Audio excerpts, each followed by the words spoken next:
Welcome to another edition of African Americans Ain't African, the talk think show that proves without a shadow of a doubt that the so called African American didn't find his way to America in the trunk of a ship. I'm your host, the Indigenous one. And tonight, we're going to take a pickup. We're going to pick up from where we were last week Hmm. when we had Two Hawks on, and Two Hawks shared some information to you that I hope many of you could use, and many of you have used in your journey along finding your indigenous roots and finding out who your people were. Tonight we're going to be joined We sent it to by Kissiak. by a brother that's from Kiskiak Nation, Two Bear, and he's going to show us. He's going to join us and share with us some of the things that he's privy to up there in the Northeast. Now, remember, like we said last week, the Northeast is valuable to us because this was the place where the Europeans came in and they started their descent on America. So these information that they could share with you that'll can shed some light on your situation and how you can find your way. So Chief Two Bears, welcome. He's logging on right now. Yeah, just give him 1 second. He's logging on right now, Mr. Davis. Okay, he's logging on right now. He's getting with his computer right now, and he'll be with us in a second. So I just want to thank everybody for joining us tonight, seeing what we have to say. And we try to bring this information to you because, as you can see, what's going on in America, the so-called African American is being looked like it's attacked from all sides. So, Chief Two Bear, are you there? It's our first beer. Yes, I am. First Yes, Bear, sir. how you doing, brother? Welcome. Very good, brother. You coming in kind of muffled. Can you make yourself a little bit clearer? In front of the mic. How about now? How about now? Is that better? How about now? Is that better? That's a little bit better. How you doing, brother? You're on. I'm good, brother. I'm good, brother. Can you hear me? I can. I can. Oh, yeah, you're coming in fine now.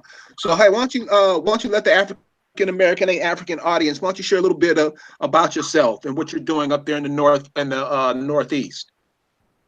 Absolutely. Again, my name is First Bear, or in our language is Nikat Amansukwav of the Kiskiak tribe. We actually are based out of Virginia, well, originally from Virginia. When back in the 1800s, my family moved from Virginia, because they're basically chased out of there because of land. Our original principal village is now called the Yorktown based on.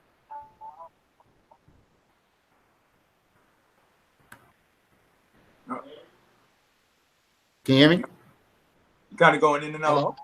Yes, go ahead. Yeah, go ahead. I can hear you. Awesome. So, a few years back, along with Two Hawks, well, I should say Two Hawks kind of talked to me about, looking into my ancestry. Because in my family, we always knew that we were Indian, but we didn't know to what extent were.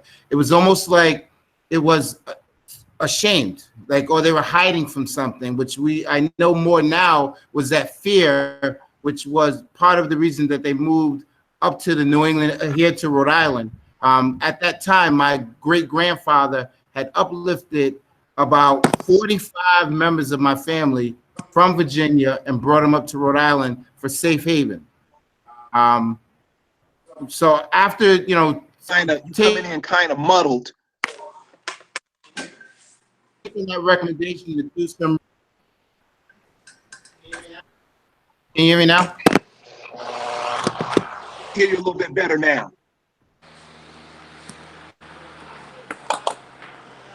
Taking research, what I found is that my family connected to, 6 different tribes or active tribes that I knew, which were the Chickahominy, the Eastern Chickahominy, the Mattaponi, the Rappahannocks, and the Pumankis, and also the Kiskiak.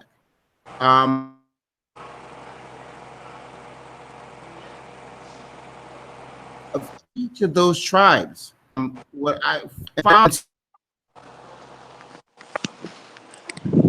Bad connection. It's a horrible connection. Can you kind of get that straight? 1 second, Mr. Davis. We're gonna see if we can find a little bit more space for the chief here.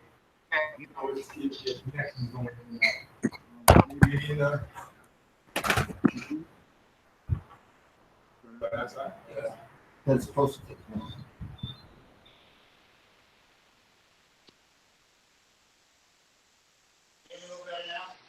No, you're not even popping up.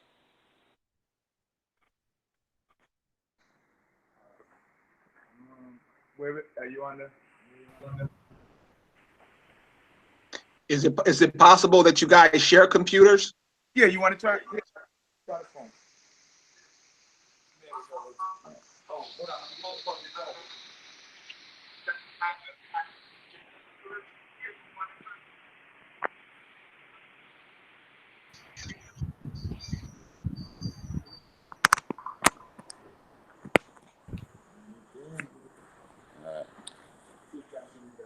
All right, can you hear me now? You hear me now?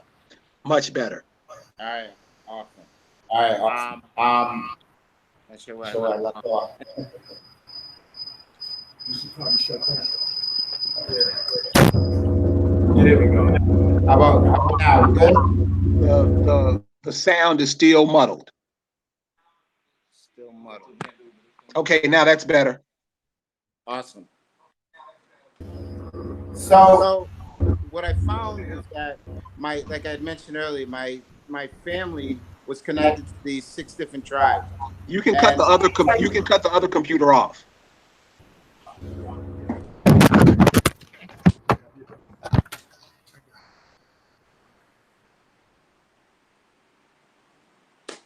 All right, how's that? Much better. All right. Sorry about all that. All right. So I found that my family was connected to these other tribes, and through more research, found that my family line, which was actually the Bragby line, was connected to the chief bloodline of each of these tribes. Some of the notable chiefs, or more popular chiefs that were known in history, is William T. Bragby, who was chief of the Pumaki, and Alexander Julius Bragby, who was chief of the Chickahominy tribe back in the 1800s. Again, continued on with my research. I actually found land documents that was in my great grandfather's name, as they were piecemealing land that once belonged to them. So, continued on with that research, we find that our bloodline connects back to the Powhatans. We're not fully clear whether it's to Powhatan himself or to his brother. As you know, a lot of the history back then was all by verbal. So it's finding records to support. We're not really sure at this point, but we continue to do the research.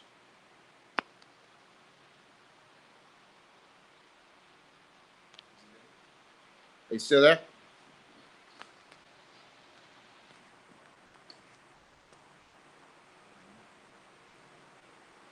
Hello, can you hear me?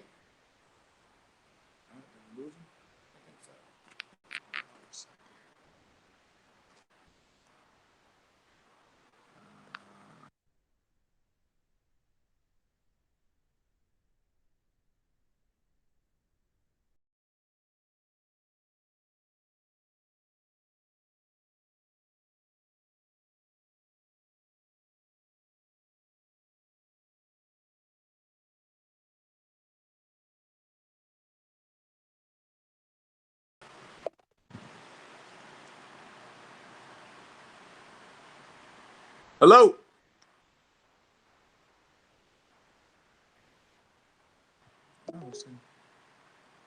Mr. Davis, you there, sir?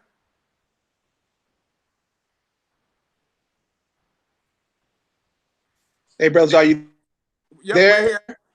Hold on 1 second, sir. Well, sorry about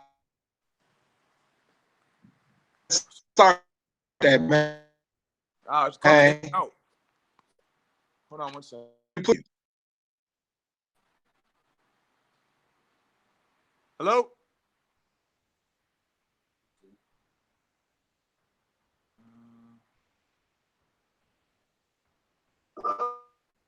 Yeah. Mr. Davis, can you hear us?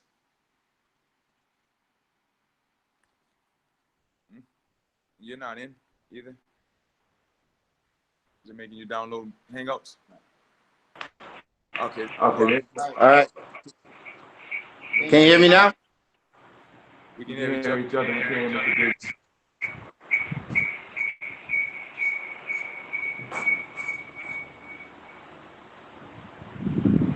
Mr. Davis, are you there?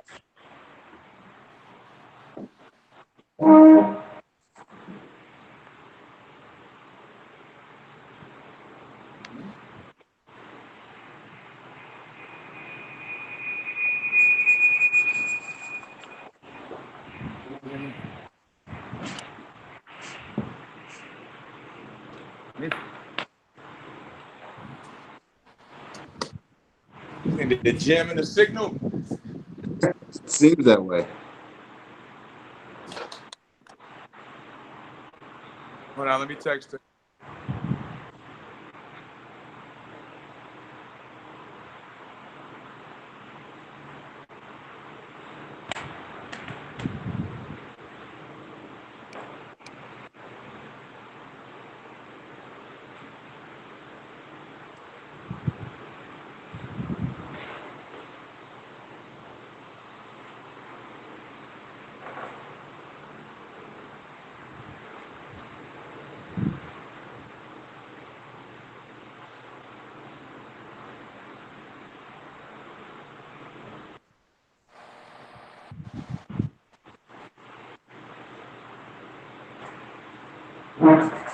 Can you lock out?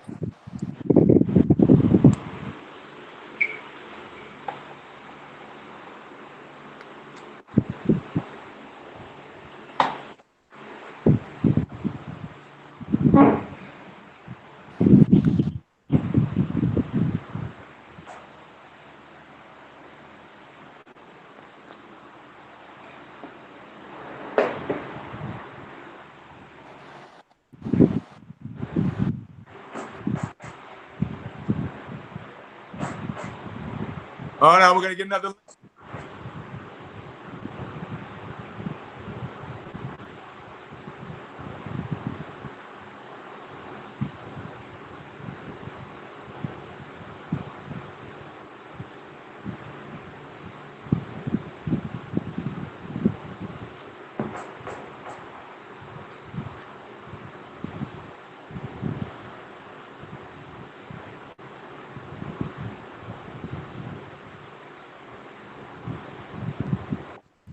Ah, okay, hold on. You brothers there? Go ahead, Mr. Davis, can you hear us? Sorry, I don't know what the problem is. So you can go ahead. You can continue, brother. I don't know. I just had a total blackout over here. I think they're blocking the signal. Something's up. But please go ahead. Continue. Absolutely. So again, through the research, we discovered that we were connected to these tribes. Obviously, connecting here with Two Hawks and other tribal groups here in Rhode Island that had already started the FANA, which is the Federation of Aboriginal Nations. We started working towards finding opportunity for indigenous groups within the area.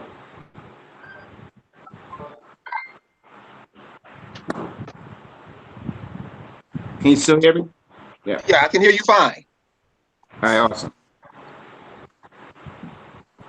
So what is your group doing with the FANAAmerica now? What are you guys up to? What are the latest developments going on with you guys? Well, I'll tell you first, and so I'm sure Two Hawks have touched on this in the past. We've looked at and have been negotiating and working with local agencies here in Rhode Island to provide our tribal members with healthcare in their traditional name with no social security number, because through research, we also realized that the term that fits us is what's called Indians not tax, which we have the right to use. We've also have looked. We have some of our members that have opened bank accounts, again without Social Security numbers, and using our tribal ID cards as identification.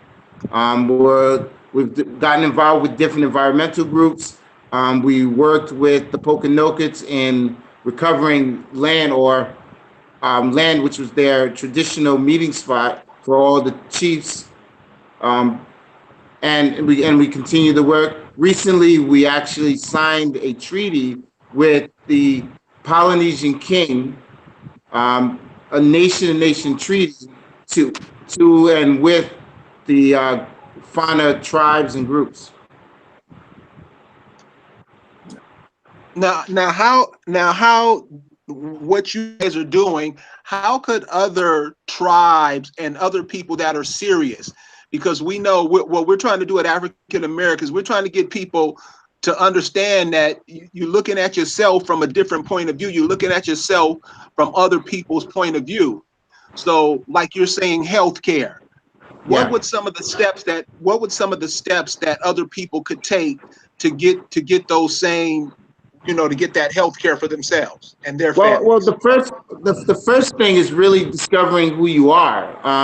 We grew up, like in my family, like on my mother's side, on her father is Cape Verdean. So we always knew that we were Cape Verdean. We know that we had African roots, but we didn't really understand and know what that was about. But even with this piece here, we're understanding our indigenous roots here in this country is pretty amazing, because having a conversation with different people within my tribe and within my family, and explaining the fact that they came from kings. I always share a point that I spoke to my oldest son, and explaining our heritage and how it connects, and not taking away from anything else that we are. But on this piece, understanding that we come from kings. We were on the phone. My son lives down in Florida, and I swear I could see his chest poke out. The fact that there's a sense of pride knowing where you're from. I have other family members who, in their past have made not so positive decisions, but understanding this information has them thinking different, thinking about their responsibility, not only to themselves, to their families, to their community, that are actively doing things differently, because now they have a better understanding of who they are. And what's awesome too is that, like, after getting this information, I find myself constantly researching, because every day it seems that I find something else. Just yesterday, in doing some research related to treaties, I find a treaty with the colony of Virginia and the king of Tsenicamuco.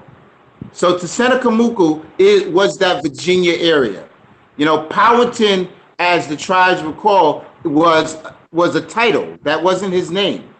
And so it wasn't the Powhatan nation, it was the nation of Tsenicamuco.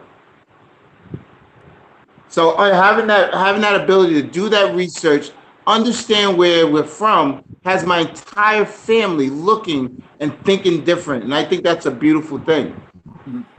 So you're saying instead of just yourself, you by yourself looking for it, it's much better if the family, if other members of the family are looking up and finding family history.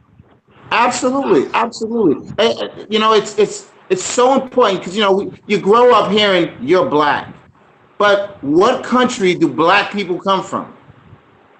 There are darker skinned individuals in every culture around the world. There are lighter skinned individuals in every culture around the world. There are fair, we'll call it white people in every culture. So to say that we're black, it's like saying that we don't have a place. Understanding where you come from is such a powerful piece, because now it allows you to kind of connect to something and actually create an opportunity, because now you mean something. I totally agree with you. and that's what I'm seeing, or so-called with the so-called African American community. Because as you can see, what's being put out in the mainstream, I think that type of information keeps us dazed and confused. It always keeps us in an emotional state, in a state where we can't even think about what our next move is. So can you give us some ways that you guys have done it up there in the Northeast that people can use around the country and using and helping in their search and looking for their families? Well, first let me say this: get out of the mindset of black and white. Forget about it, because that system is designed for one purpose: separation. And if you have separation and you're not coming together, you'll never accomplish anything. You know. But what we have done in with the federation is we're all working together: families, clans, tribes, nations. And as one builds, we all build. And it's so powerful because when you see this happening and you see the effects of on ourselves, on our family, on our people, it's an amazing thing. So what are some of the big changes you've seen going on up there doing the work that you're doing? What I categorize the big changes is like what I was saying before, is the internal changes of how we look at ourselves. You know, my Christian name is Eugene. And one of the things that, you know, growing up, I really always had a problem with my name, you know, because you get that image, you know, back in the day was that movie with Revenge of the Nerds, and Eugene was the geeky kid with the pocket protector, you know. So I, you know, always had a problem. And what my mom used to tell me, and I didn't understand it back then, she says, it's because you don't know what it means. You know, when I was finally old enough to kind of hear that message, I looked it up. And what it said was of noble birth or well born. So even back there, even though there was a lot of information not shared, she was already trying to tell me that I come from something larger, bigger, you know, and having that confirmation for me allows me to walk taller, allows me to engage with my community. Like, you know, Two Hawks and I have always been very active and with other things here in Rhode Island. But I tell you, it's a different energy that I put to these things because of knowing my place, you know. And I think that's real important because now we're also in a position where we're holding ourselves and holding each other accountable for our actions and what we're doing. I think that's an important piece. The rest, everything else we're doing is a result of that. That's my opinion. Mr. Davis, can I ask one question of the Chief, just because I'd like him to touch on it? I kind of touched on it last week in the interview. Chief, I had mentioned that we've taken this, we've gone through our law enforcement. Yeah, you're breaking up, Two Hawks. You're breaking up, brother. You're breaking up. Go ahead. Can you hear me now? Yes. Yes. Okay. I had mentioned in my interview last week that since we've gone on record and since we've kind of put out there who we are, our relationship with law enforcement has like completely changed, and we could arguably be some of the safest people around.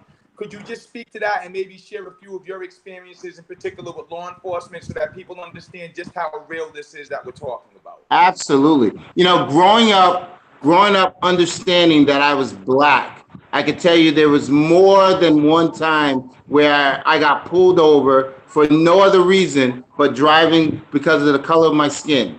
Wasn't an infraction, and then they started to pursue any other action. I've had several situations where I've had local law enforcement and state law enforcement pull up behind my vehicle, run the plate, because my vehicle is registered to the tribe, to the trust. And because of that, they run it, and next thing you see is them speeding right around me. And there's no doubt in my mind that they're running that plate because even though they don't talk about it, they understand.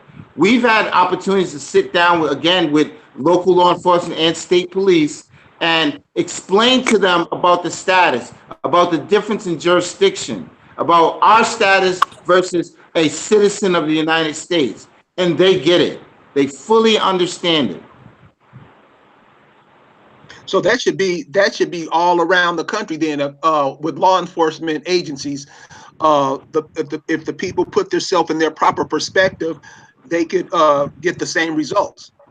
Absolutely. And I think it's also important to make point that, it's not a license to live lawless, right? Because, if you're not doing positive things and you're out there making bad decisions, my view, and I know this, the other chiefs involved with FANA, that we're not going to allow that. We're not going to allow you to ruin the things that we're building. So Right. it's actually, it becomes more of a responsibility to live right. Exactly. Yeah. What could you share? Because one of the Rhode Island is a place that we very, very, very seldom hear about. Could you tell us a little bit about Rhode Island? In what perspective? I don't know. So if I was to tell you about Florida, I would say Yeah. Florida is sunny. All the seniors come down here. They're snowbirds. When it's winter up in New York, they come down to Florida. They have great beaches.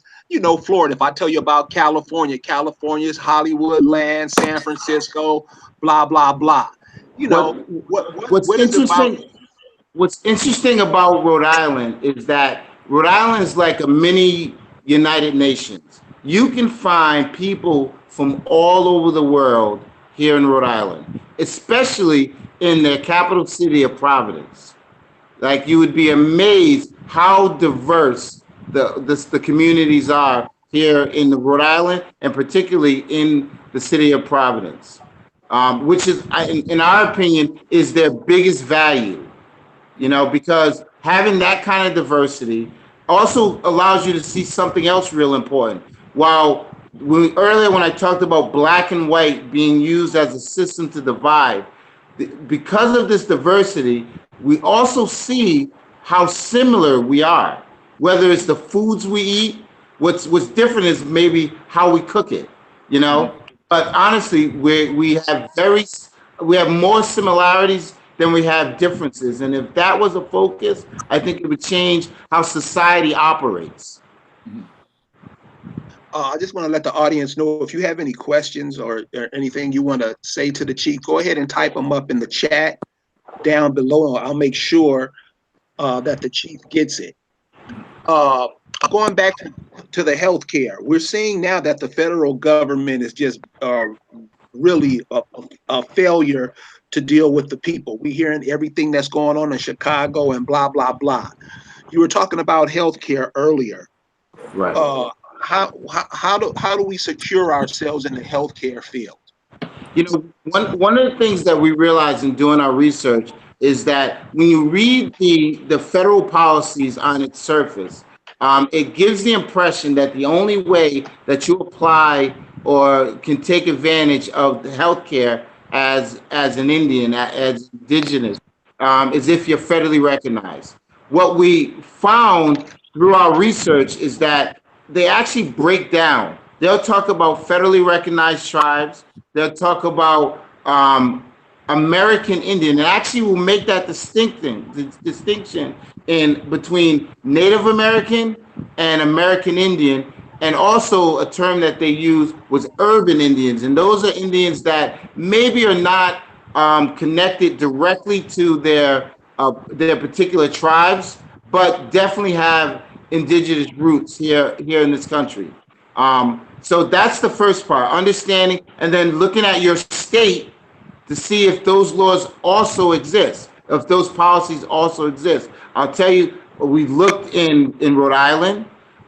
We looked in Connecticut. There's very similar language that says the same. And I would be very surprised if they all didn't share that part of it, because especially after when you talk about things at the UN, like the United Nations Declaration on Indigenous Rights, the OAS's Declaration on Indigenous Rights, a lot of that language has been turned and then inputted into the state laws, but not as laws, as policies. So you again have to do your research within your particular state to see how to apply that. Okay, when you were saying that uh, the states. So what exactly would each state look up? So like say I'm in Alabama. Where Right. would I where would I look for that? In the state laws, the state constitutions, or how do I find that? It most likely it would be under your, well, first the state constitution is probably the first place you'll look, because you'll see there's clauses in most of them and how they relate and deal with Indians.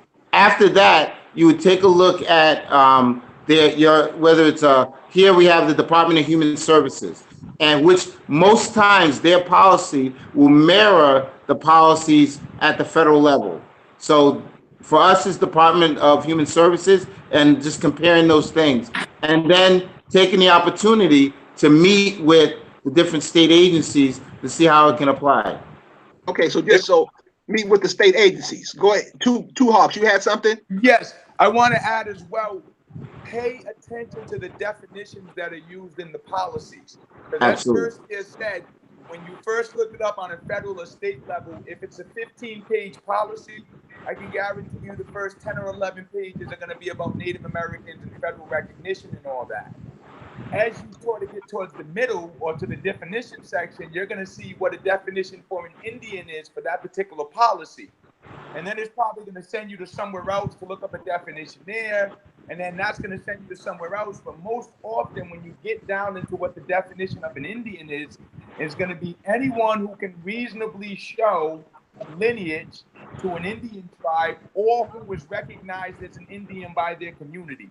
That's pretty much usually what the definitions are when it comes to Indian policies. So what we do is we'll look up federal Indian policy for healthcare. We'll follow the little tools and the little crevices there and find out what the definition is. And then we'll say, okay, that's CFR 2513 or whatever the thing is.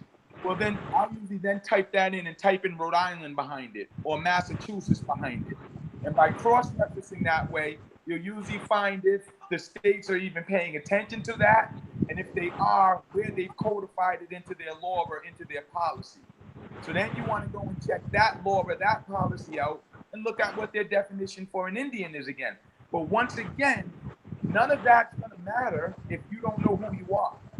If you haven't said, this is who my people are, this is how we connect, this is who my bloodline family is, we were acknowledged in this document, that document, whatever, and none of that definition is going to matter because you're not going to be able to show the connection. So it definitely goes back to knowing who you are. And then the first best point, it's about cross-referencing, researching, finding what applies to you, I would suggest on a federal level, and then cross-referencing that with the state to see what policies or laws they've enacted to enforce what they've done on a federal level. Would you agree with that, Chief? Absolutely. And I think, and it's the same policy, the same method that you're going to use when you're doing your personal research, because I tell you, like, I found a lot of research using the U.S. Census. And then I was able, looking at the migration of my family, make connections to an area called Charles City, Virginia. And I went to their local city records. You know, one of the things I found, for example, I found family members that they're, instead of saying they were black or white, they had a 0. And I found that consistently as I was tracing back names. So doing those kind of cross references is so important to kind of really, because they confuse you. I'll tell you, you know, on one line of my family, there's my I think it's my 8th generation grandfather. He was Alexander Bragby. His 2 sons, Alexander and Alan Bragby. When you follow the census documents, you have them originally both being listed as mulatto. And then going a couple years down the road, one is listed as white and the other is listed as Negro. And then white, and then black. And then the one that was listed as white is all of a sudden magically listed as Indian. You know, so doing and really taking and going back and forth through those records, because with, like Tuhawk said, doing that research first is the most important piece, because you have to make that connection. Because like that in my family line, how can two brothers that also had six sisters with the same father and mother, one be black and one be white? But that's what the census said. Okay, we have a question. This is from Anahu Kita, and he asked, "What do you think about the Creed Friedman lawsuit?" The Creed. So if it's a freedman, I mean, they're going to be subject to what the civil rights are, to what the federally recognized free nation relationship is, because they're going by that term freedman. You coming in kind of weak, Two Hawks. You coming in kind of low. Okay, how's that? Same. No. Any better now? A little bit better. Yeah. Okay. So if they're going by freedmen, then once again, they're acknowledging that they've been colonized, because our people did not call themselves freedmen. If they're going by Creek, once again, they're acknowledging that they've been colonized, because those people did not call themselves Creek. So all of these terminologies that we're using, as soon as we say, well, I'm this, it's going to sort of categorize us in the eyes of the colonial entity. Absolutely. That's why you hear me say I'm a Narragansett. My people did not have R's, so I can't be a Narragansett. So I'm a Narragansett. So anything that's going on with the freedmen or Creek or any of these misnomers, they're going to be subject to whatever that federal recognition relationship is, and they're going to be subject most likely to civil rights. They're not really going to get the human rights, because they're not going to be classified in that category. They're going to be classified as some sort of category of a U.S. citizen. We try to stay away from the colonial misnomers altogether, which is why you hear the brother calling himself an Amunsaquath Kiskiak, because there's no federal recognition relationship with the Kiskiak at all, so they can't say that they own that name and that he's a subject of them because he's going by that name. Awesome. And now, even when you look at how, across the nation, the Powhatan Nation is known as Powhatan or Powhatan, depending on, where you're from. And that was not the name of the nation. The nation was Tsenicamuco. But if you didn't do your research and you allow them to call you whatever they call you, then you're basically serving them as your master. I'm Tsenicamuco. I'm seeing here in the chat, and I also hear this a lot, that a lot of people have just given up. They're under the fact that we're POWs, we're colonized, there's no way out. We're black.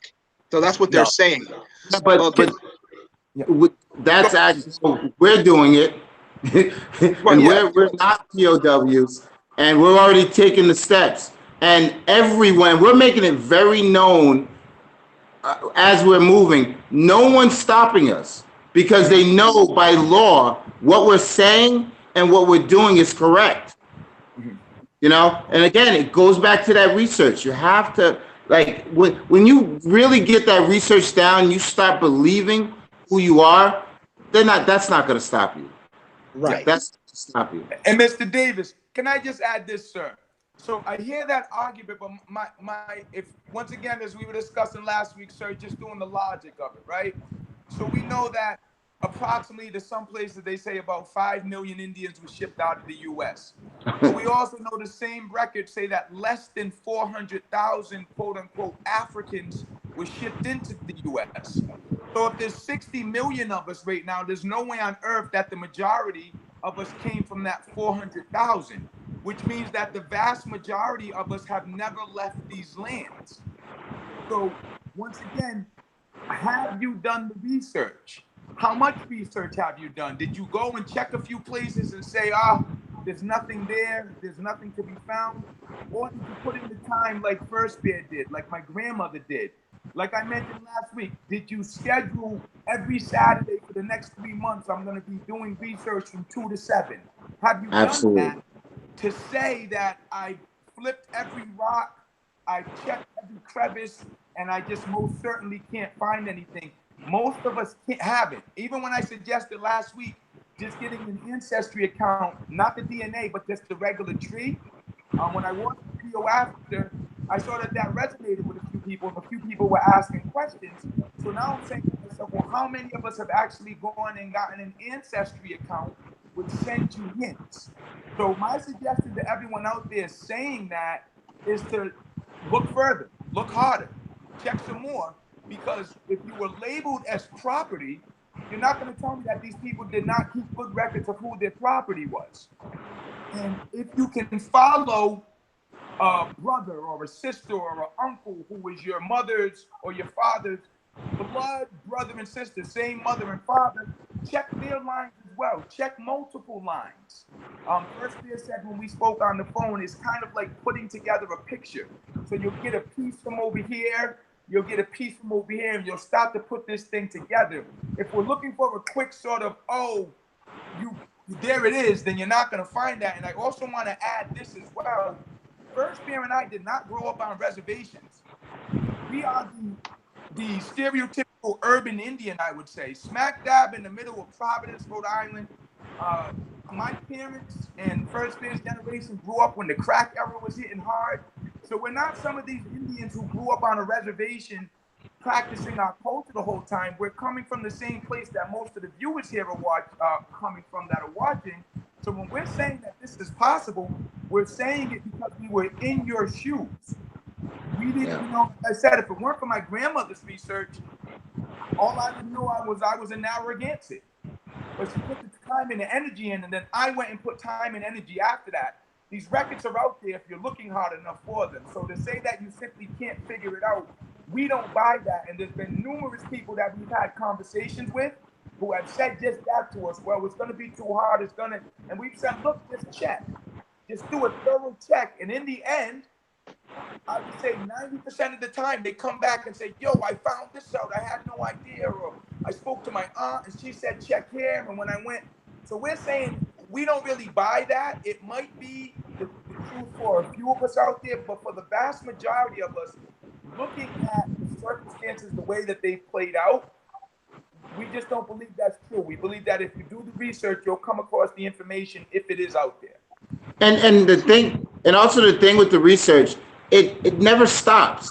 Every day I'm looking up information. Every day, you know, after using the census documents, using the local municipality information, and also using ancestry. After I had put all that stuff together, and this is why I call it a picture, I actually did the DNA through ancestry, and you know what it did? It confirmed every piece of information I found, connected me to these families, to these tribes. So it wasn't one source, you know, and I continue every single day looking for new information. And I'm not promoting the DNA piece. For me, I did it because I knew it was I knew what I found. I was confident that it was going to confirm, and individuals that were already had that information there, that I was connected to them. But Chief, please, 1 second, Mr. Davis, please explain what happened the first time you did the DNA before you made the extra connections. So when I first did the DNA, it listed all these different things that, you know, I was 1% this, 3% this. The one thing that I did not see was that it was Native American or American Indian. It was not in there. Interesting enough, a few months later, I go back. Then all of a sudden, I have like 20% American Indian or Native American. I've made no changes to my profile. I've done nothing. But all of a sudden, my DNA results say that I'm Native American or American Indian. We have some people asking the UCC, those UCC documents, are those helpful? Could you give us some insight on that? Talks, you want to talk about that piece?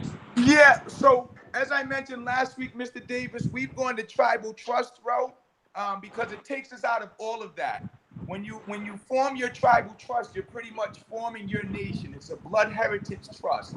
So you're saying our bloodlines are this is who we are, and that's why we go by our traditional names. Nikata Mansukwab, Nisu Wushuwanag, these names are not in any of their commercial systems anywhere, so there's no way that they can say that it's their property. The UCCs and all that. I mean, our UCC 1-207, 1-308, if I sign a document as Raymond L. Watson, just to protect my rights in that regard. But to First Bear, what he always says, we're trying to pull ourselves out of that system altogether. I don't even want to be really interacting with it if I don't have to. I keep Raymond L. Watson around because, you know, he's involved in a lot of things. That's where I went to school and got degrees in and all of that. And, you know, so there's a history and certain of it is beneficial. But I'm really moving with Nisu. If I could leave Raymond L. Watson behind in a good way, I will do that. I'm completely Nisu with you as soon as I get the chance and get out of this system. So the UCCs and all that, I mean, if you know how to use them, they can be beneficial.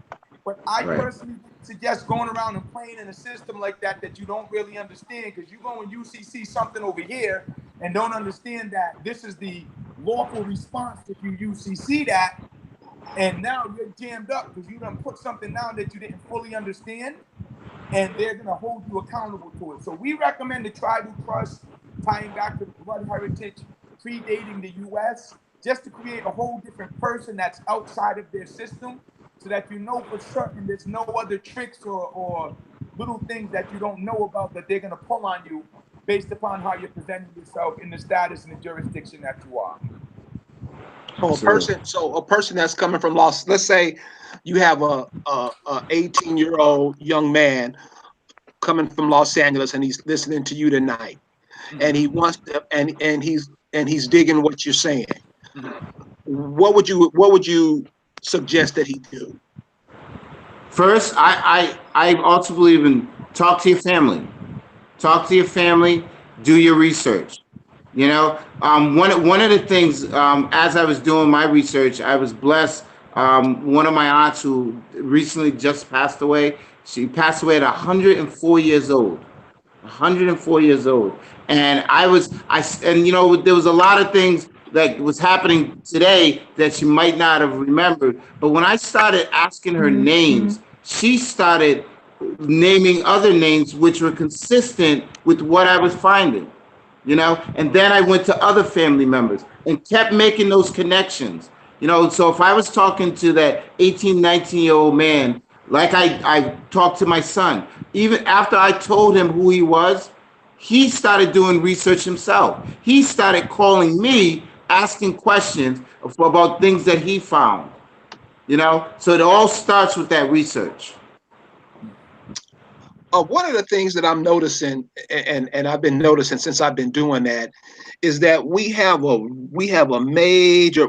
I mean, our self-esteem is just stomped in the ground, and every time you try to pass on information or you let people know, hey, check your family, simple stuff, there's always some backlash. I mean, these brothers are defeated. They can't move forward. What are some of the things you can say to help these brothers get out of that? Because they'll always be in the position that they're in, complaining, saying nothing won't work, my feet hurt, I can't see. It's always a problem with these cats. What can you say to these cats, man, to get them off their butts to move forward? Well, the hard part is because it's a choice. It's a choice because you can stay with the status quo and just live life the way you're living, you know. And I've had, and what we did in my family, we had a family meeting. It's funny because we used to talk about, you know, for the longest time having a family reunion. I have a huge family, and we've talked about it forever. But as we started to do this research, I connected with other members of my family, and we had a meeting. We had a meeting somewhere on Skype, somewhere physically in the building. And we talked about this info, and we had some of that. Like one of my cousins was talking about as if black trucks were going to show up, you know, at his door if he starts talking all this. Well, we've been doing it for a couple of years now, and no black trucks have ever showed up. You know, we're very open and direct to the state agencies, to law enforcement, and they're very receptive because we can back up what we say. And that's the important piece. You can use the laziness as an excuse, but to me, it's just that. If you really want change for yourself, for your family, do your research. Because everything else is just an excuse. Yeah, well, that's where I'm seeing the problem is nobody wants to do no research. Nobody wants to crack open no books. Nobody wants to read anything. And that's the problem that I'm seeing with most of the people. They simply don't read nothing. They simply don't go and dig up stuff. That seems to be too hard for them to do. So Yeah. I really appreciate you saying that. Yeah, one of the things that my uncle told me when I was young, where even growing up young, and I always felt this responsibility to make sure other members of my family, my brothers and sisters, were okay. And although I do very well today, back then, I mean, we didn't have peanut butter to go with the jelly. But I was always, if I had a dollar and someone needed that dollar, I was giving it to them. My uncle told me that you can't help anyone until you help yourself. So the first step is you finding out who you are, and like anything else, you lead by example. Because you do it and they start seeing it, and I've seen it again in my family. It's a lot of my families are now getting active because they see what I'm doing. They see how we're moving. They understand the benefit of how this is going to affect them, but even more so, our families. One of the things I love about the culture is that you're supposed to do and think about things 7 generations down the road. So choices you make, decisions you make, financially or otherwise, is always about the future. Because now you're always building. So imagine that if you have that 7 generations, that next generations, 7 generations, now you're building an empire. And that's amazing. That is amazing. Can I add one thing, sir? Yes, sir. We adopted at FANA, moving even beyond the 7 generations. This actually came out of conversations with a member of my tribe, Mitus Tanipis, which translates to snapping turtle.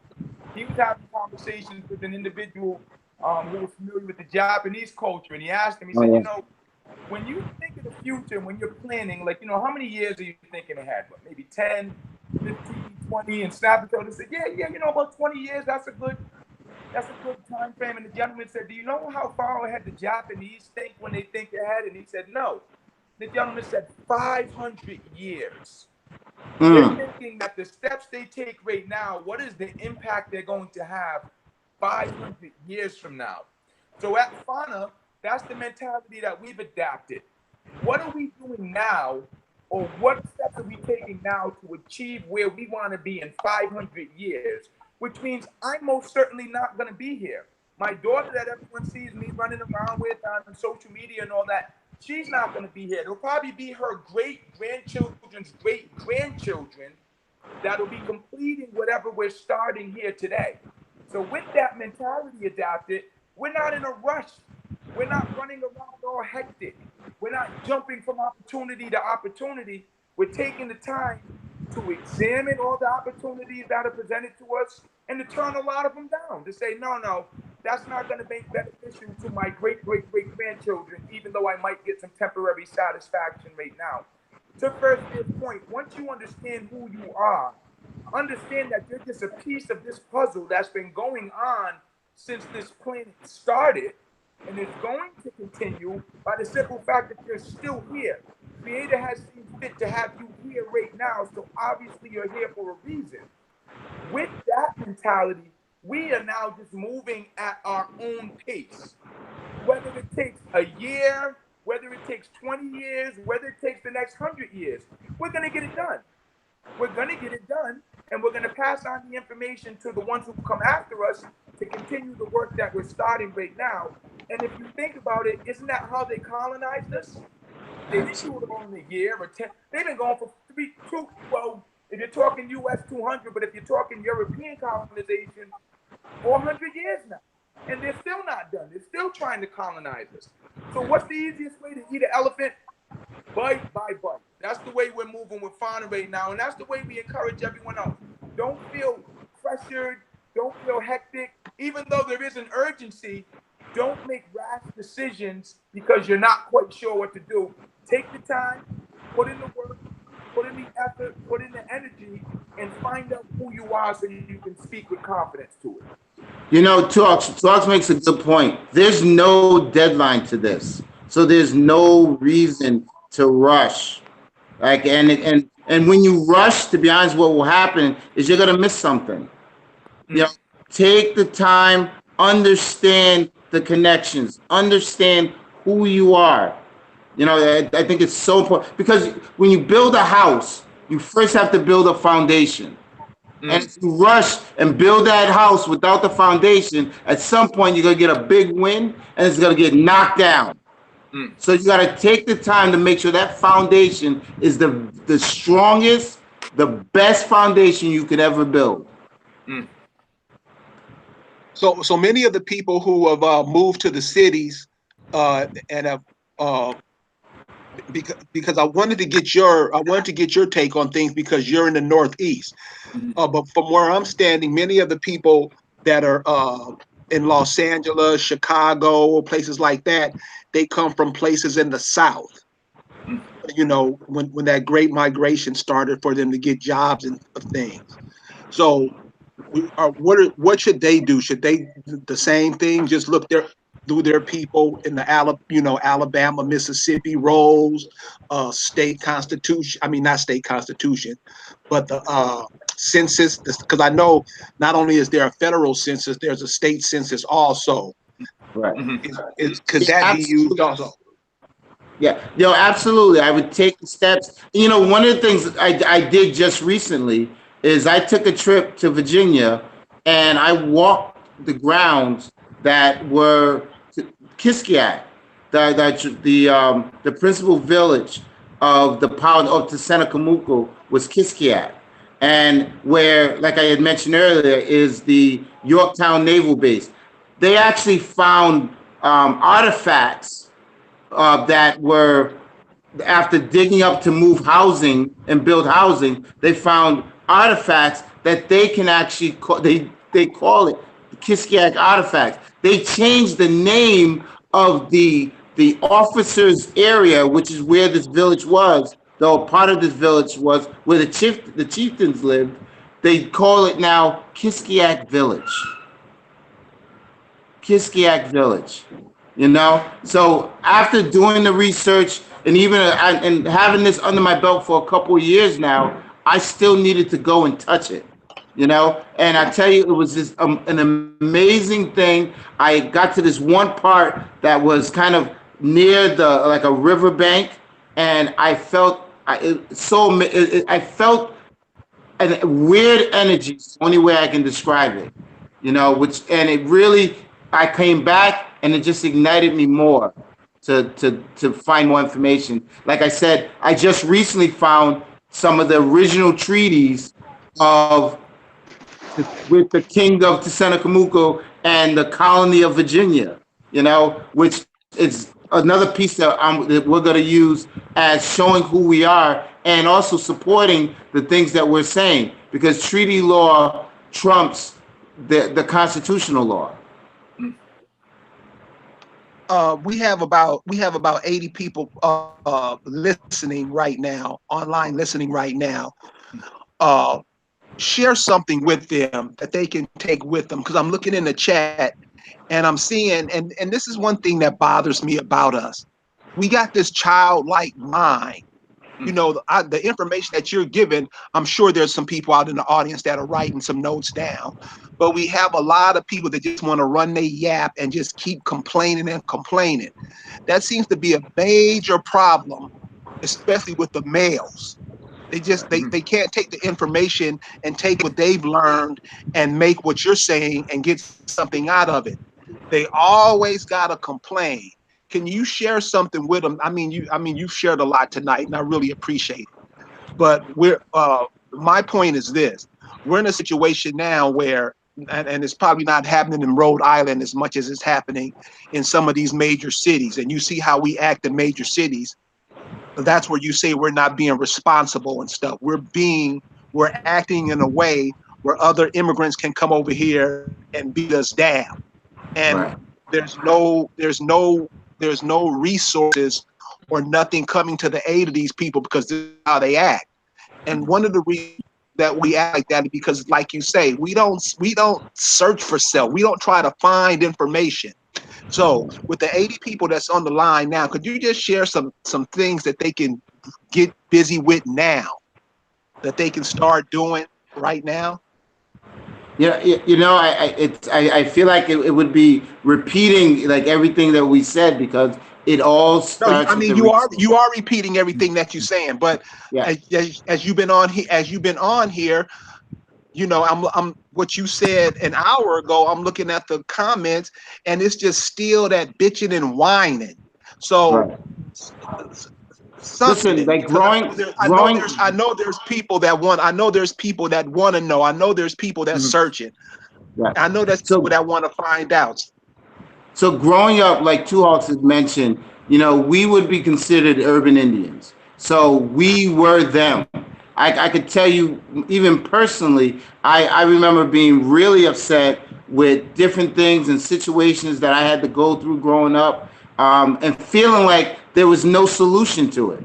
And I could take that and allow that to control me, but that's not in me. It's not in my spirit. I always knew that there was something. I always knew that I was supposed to be doing something. And I really like feel in my heart that like coming about this information, having the opportunity to tell my son that he comes from royalty, and feeling his chest poke out, right? Having this opportunity to talk to my brother who has had his own struggles growing up, and see this man today and the changes that he's made in his life.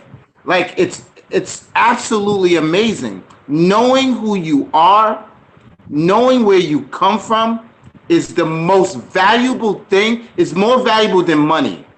It's so valuable because now you have a purpose, right? It's like the excuses are easy. Something else that someone had told me one point. The measurement of a man is not how hard he fights and whatever else.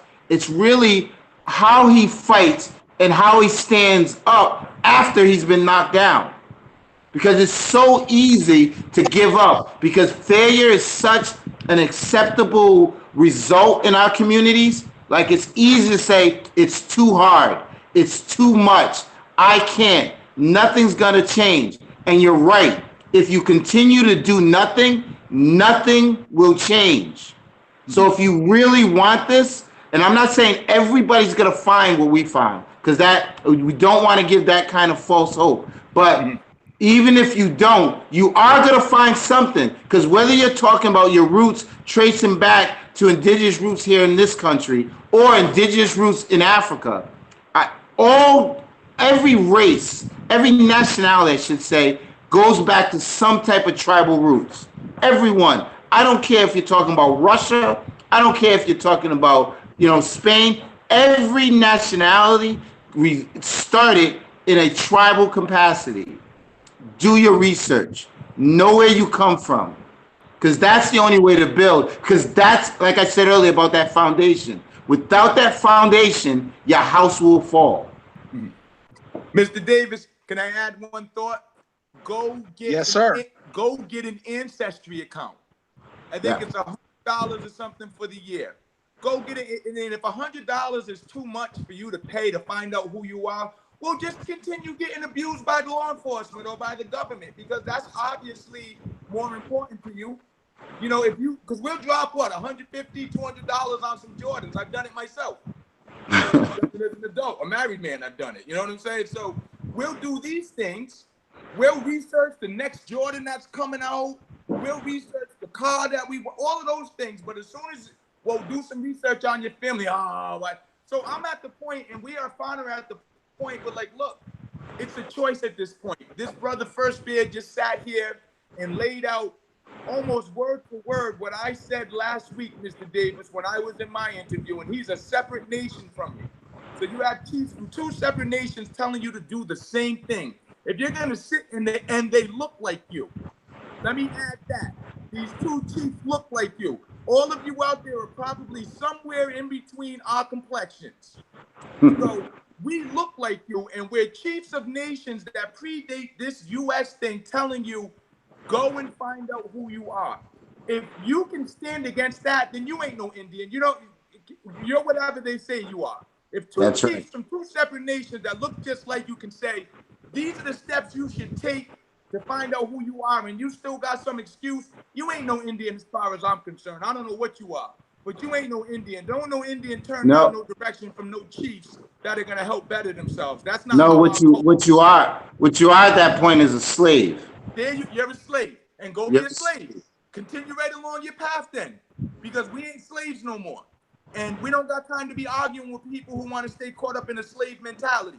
So if it's too much struggle for you to go and do some research to honor your ancestors and honor those who came before you, if you just don't want to believe that what we're saying is true because you haven't seen it yourself, if there's just no way out of the situation that you're dealing with, peace be unto you, brother. Much blessings to you on your journey and your path wherever it's leading you, because this is where we separate. This is where we separate. We don't have the time to argue. We're not going to argue. The proof is in the pudding. The proof is in the pudding. They had me in cuffs in the bottom of a courthouse, threatening to charge me with contempt of court. First Bear and the other chief showed up and told him, you can do that, but this is who he is, and you're all going to end up in an international human rights court because of these laws, and they let me out. That's a real life situation. That's not something I heard from someone else. That's not something that someone came and told me in First Bear. That is something we went through and came out of. If that's not real enough for you, continue being a slave. That must obviously be your path in life. To be a slave, you should honor that then and live it up the best way that you can. Be the best slave that you can be. For those of us out here who are tired of getting treated like slaves, when we know where we come from and who our people are, do your research. Get your ancestry account. Spend some money, spend some time, spend some energy. Go and speak with your family. If that's too hard for you to do, then continue being a slave, point blank. I think one of the things that's very important is, like you said about the Japanese cat who said that he looks 500 years ahead. I think that's one of the things that we should be doing. You know, what we doing, the steps we take now is looking at the generations that's coming after us and what are we setting up for them. And just always bitching and whining about stuff and being stuck in these juvenile thought processes is not helping at all. And what that'll do and what that'll definitely ensure is that the coming generations will be in what you left. So if all you can do is bitch and whine, you're going to leave that for your children coming up. And I don't think that's a good idea. You know, there's in when you talk about the black community, a lot of time there's this philosophy that I didn't have nothing, so I ain't leaving nothing. And that's a real mentality, which is absolutely crazy, because I want to leave my children in a better place that I started. And I pray that I've taught them that their responsibility is to leave their children in a better place. You know, and again, I again repeating again, make a choice, because like Tuak said, it is your choice to be where you are. It is your choice to change it. Make that choice. The value is so much more than you can imagine. Regardless of what you find, you're gonna find and make a connection and know where you came from, because there's no country that black people come from. That's right. Well, cool, brother. Well, we coming to the end now. So could you give, if people want to contact you and people want to get more information and they want to get more direction, how do they get in contact with you? Probably the best way, I'll share. I'll send you my email address, Okay. and then that's probably the best way. Okay, and great. Also through the fauna page as well. The chief is not only the chief of Kiskiak, he's also our chief development officer for fauna. So he's kind of the one who's in charge or point on, identifying economic opportunities, opportunities for us to build commercially, those sorts of things. So he's very astute in those regards. Like I said, all of us play our roles.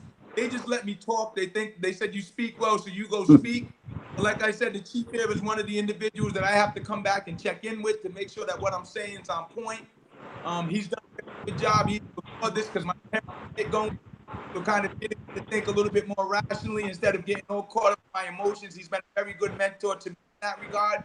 And we move in unity, respecting we're all individual nations.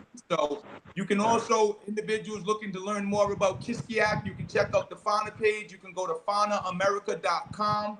I know the chief is getting ready to release a public Kiskiak Facebook page, so you can go on there as well.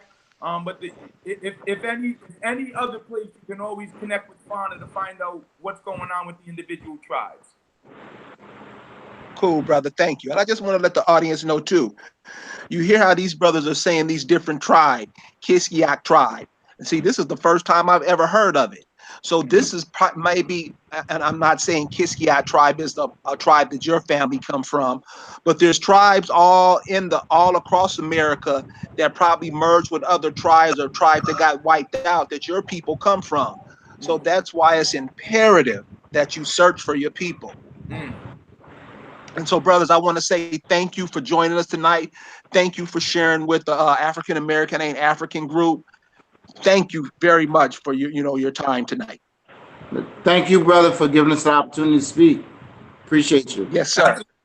Yeah, Mr. Davis, yes, I'm sir. going to be seeing what other quality chiefs I can get to come on as well. I think First Bear was a great one because of his story. That's why I asked if we could have him on next. But there are several different chiefs in Fauna that I think have very, very interesting stories that should be shared. And once again, it just goes to show that this isn't just me running my mouth up here telling you all what I think.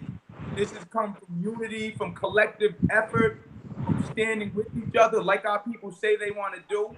So that's why I speak so confidently about it, and that's why I defend it the way that I do, because I know this to be true based off of what we've all been doing together. So thank you very much, sir, for this platform once again, and I'm hoping to continue through Fauna to add to it and add to the understanding of the people out there searching. Oh, brother, we appreciate it. I'm looking for the next one, bro. I'm waiting for the next one right now. So I appreciate it. And to the African-American Ain't African people listening from the African-American Ain't African platform, we're trying to get the information we see what's going on in the country, y'all. And we got to stop all this bickering, whining, complaining. I can't do it. My shoes don't fit. We got to get out of that bullshit. So let's move forward and keep joining us because we're going to have more information for you. Thank you guys for joining us tonight. We'll see you next week. Peace. Thank you, Mr. Davis. Thank you. Good night.